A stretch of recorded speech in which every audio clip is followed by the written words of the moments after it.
Say hi! Say hi to Lolo! It's two children! Shoutout sa mga Pasko dyan. Wala mo ng luto ngayon at wala tayong ingredients. Mahal ang ingredients, okay? I'm gonna follow you.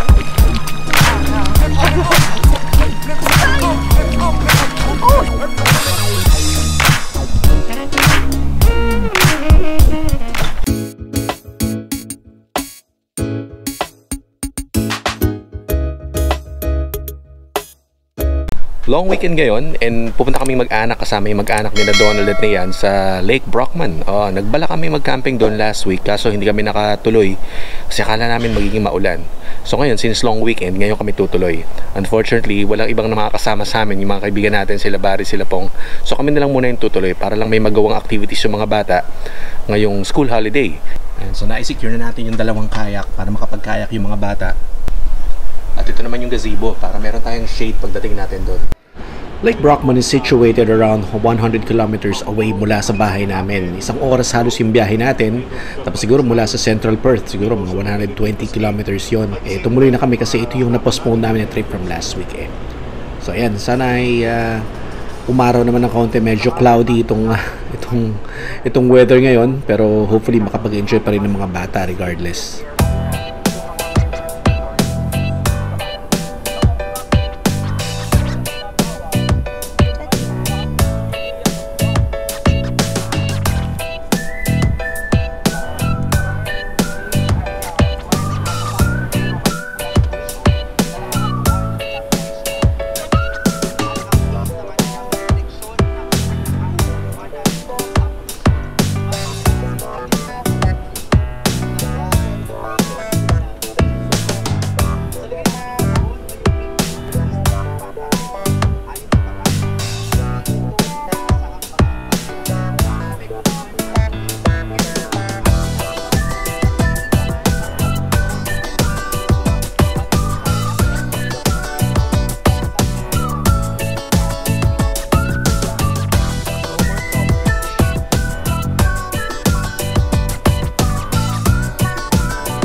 So may dalawang accommodation options dito. Yung una ay dun sa caravan park or campsite ng Lake Brockman Tourist Park. Kaso fully booked siya, so hindi kami nakapag-book.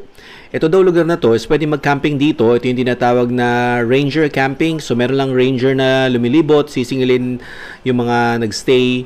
May presyo para sa matanda at may presyo para sa mga bata. Kaso walang tubig, walang kuryente at limited din yung toilet facilities. So hanap lang tayo ng lugar na pwedeng pag-setupan natin ng gazebo para makapagsimula na tayo mag-picnic. So nakahanap kami ng spot dito na hindi masyadong sloping, pantay lang yung lupa. Pero tinitingnan lang namin ni paring Donald kung okay na bang dito kami pumwesto. Kasi baka mamaya daan-daanan ng sasakyan itong lugar namin. May mga bata kaming kasama, baka masagasaan. Pero dahil mukhang okay na, tingin ko pwede na kami magsimula mag-setup ng aming mga tent at ng aming gazebo para makapag-lunch tayo, makapag-breakfast tayo, tapos makapag-kayak na tong mga bata. So okay na tayo dito? O, dito lang. Malapit sa exit.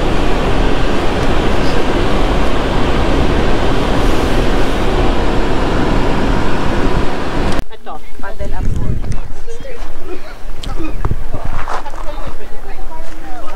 Ano katagal yan? Hi, Johnny. Hi. Look. Chidi! Say hi to Lolo! He's throwing rocks. Hindi tayo magluluto kayo mga kabataan.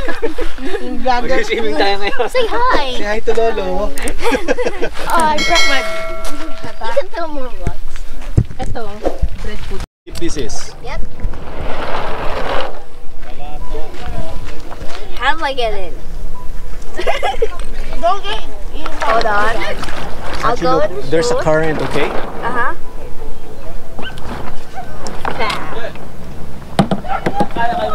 Can you try to walk first? See how deep it is? See if you can do it? So if you get far, get off the kayak and walk back.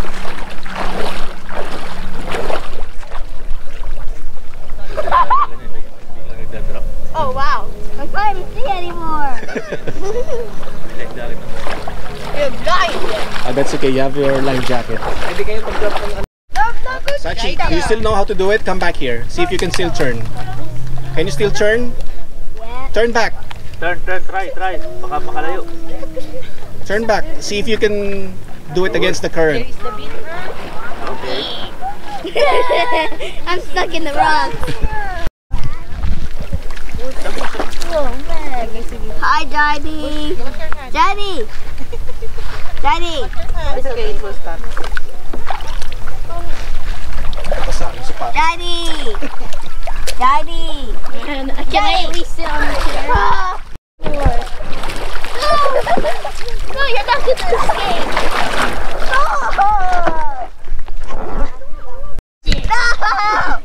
Oh, yeah. 30 years of suspension. I think the chicken will run after you. May kanin ka ba? Siya, may kanin ka dito. What? What? Sushi. Oh my gosh. Magaling naman kayo lumangoy eh. John.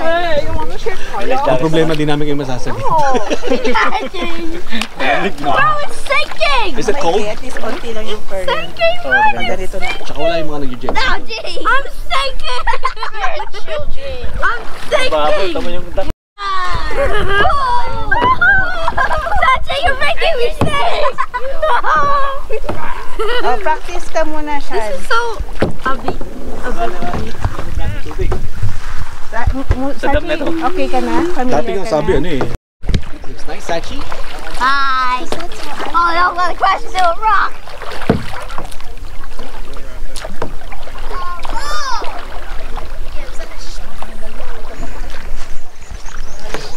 Too far.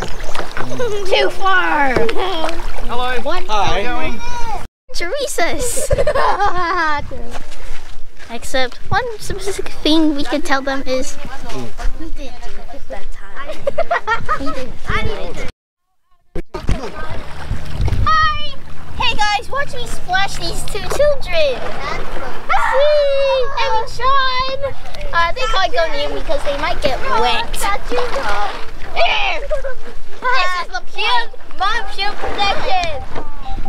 You don't want to hit mommy, do you? I want to. I feel like this works. Mom, get out of my way. Oh, is that a stingray? Oh my god. Muji, oh, sorry.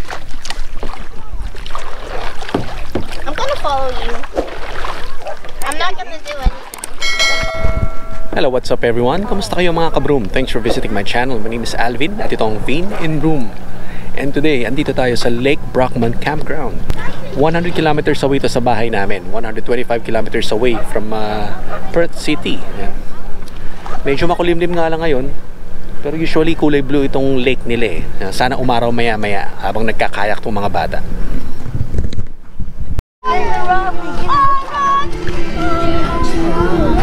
Sabi ko lang, So ito yung setup ng picnic namin. Meron lang kaming gazebo dito. Tapos sila Yan and Donald nagdala ng tent para sakto kung may gustong matulog or kung may giniginaw. Lalo ngayon medyo malamig yung hangin. Jaidi! Hello. Hi, Jaidi. Hi. I'm helping him plant his rocks. Look at me, baby! Cuckoo caca. ayaw mo, sure. Oh man, Ang clean. so much rocks.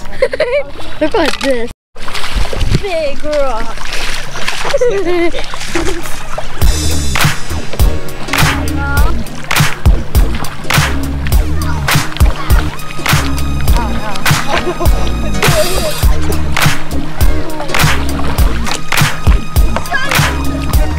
Oh shoot!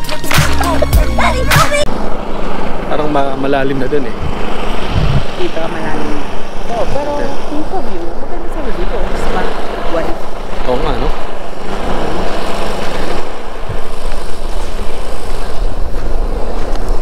Mas malalim.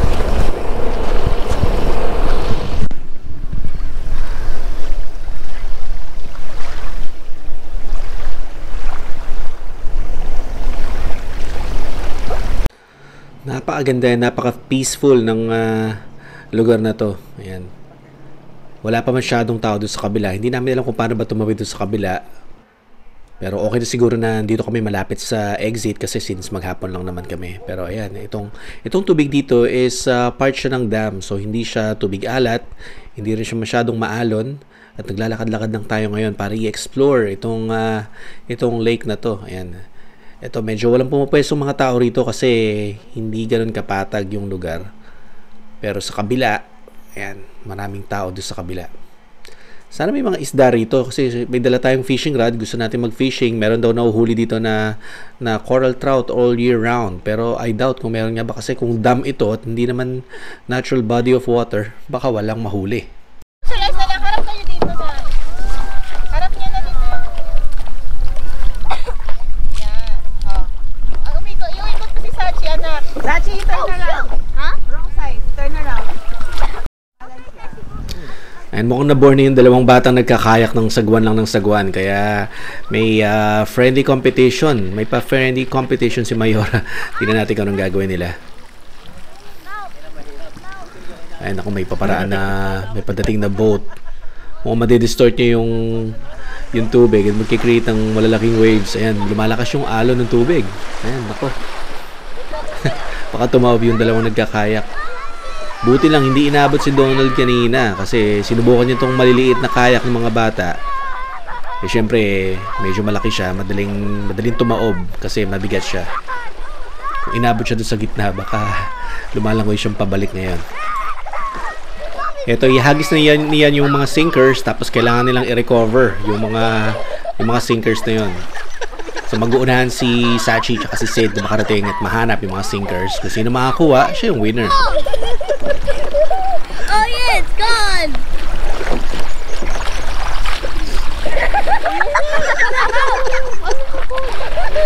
Ow! Ow! Where is it? Oh, oh! Oh!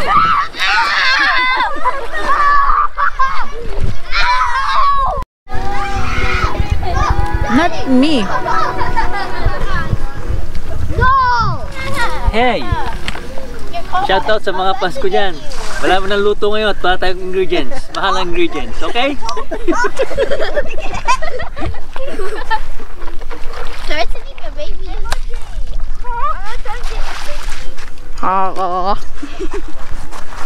Oh, basa na suli si Jaili. He's flowering the rocks. So they'll grow to be very... Picture, Jaili. Hi. Say hi. Hi, vlog. Hi. Say hi.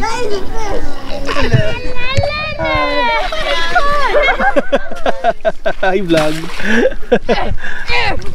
I will stop you. Push.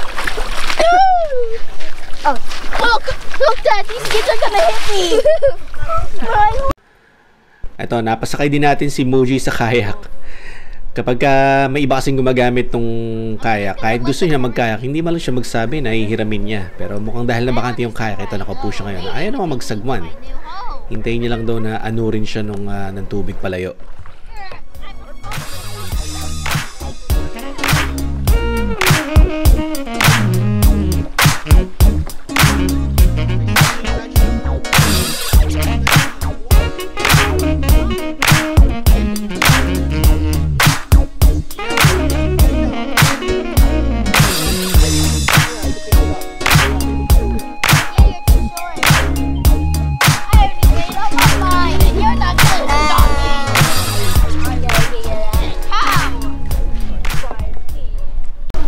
Sa wakas lumabas na yung araw.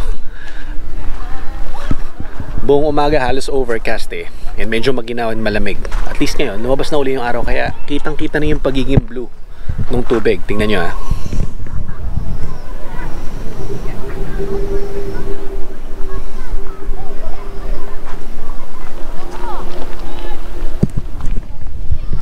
Ayan, so 2:30 pa lang ngayon.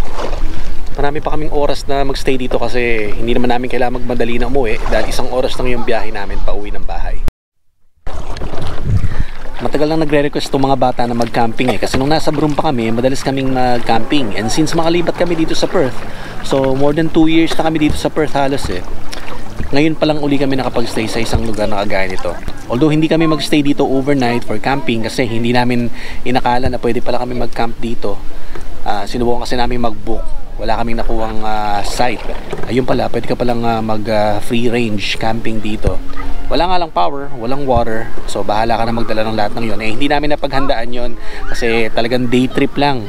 And parang picnic lang yung pinunta namin dito. Pero siguro babalik kami dito sa Lake Brockman para makapag-camping dito. And next time, may dala na kami mga supplies na kailangan namin for overnight stay. Ayun, at dahil mag-aalas 4 na, nagsisimula na kaming mag-pack up ng mga gamit namin. So yung mga kayak, pati yung mga pagkain, binalik na sasakyan para mamaya yung tent na lang yung aalisin namin. Hindi muna namin nalis yung tent kasi maya-maya biglang tatabihan ka ng mga ibang campers na gustong lumipat doon sa pwesto namin. Mapipressure kaming umalis agad. So mamaya na namin naalisin yung tent namin. At kaya nagsisimula na kaming mag-drive palabas dito sa tourist park, papalabas dito sa campground. Ayun, masayang-masaya yung mga bata. Talagang nagstay sila sa water the whole time, naglaro sila. Kami rin, mga parents, at least kahit paano, we stayed closer with nature. At imbis na nasa bahay ka lang at gumagawa ng mga things na ordinaryong ginagawa, kahit paano ngayong araw na to ay nakapag-unwind. Ayun. Siguro sa susunod, babalik kami dito for overnight stay, and sana this time makasama natin yung mga kumpare natin na iba na kasama natin mag-camping. Sila paring Barry, sila paring Pong. Sana hindi na sila busy noon. Sana ma-set natin at masubukan natin na mag-overnight stay dito sa Lake Brockman Tourist Park. Ayun. At dito ko na siguro tatapusin tong vlog ko na to. Kung bago lang kayo sa aking channel, please don't forget to subscribe and hit the notification bell para updated kayo sa mga future videos ko. At kung dati ko na kayong subscribers, maraming salamat sa inyong patuloy na panonood. At laging tatandaan, like, share, and comment lang para tuloy-tuloy ang kwentuhan. And I will see you on my next video.